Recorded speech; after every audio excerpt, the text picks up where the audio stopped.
April 1973. Tragedy and despair have struck Central Texas. A young college student named Maria Flores has seemingly vanished without a trace.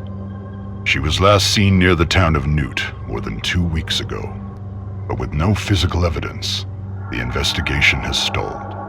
With few leads and even less hope, Maria's younger sister Ana Flores and a group of her closest friends set out to find their missing loved one.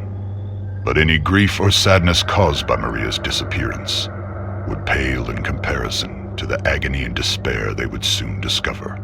What awaited this group of youths was a nightmare beyond belief.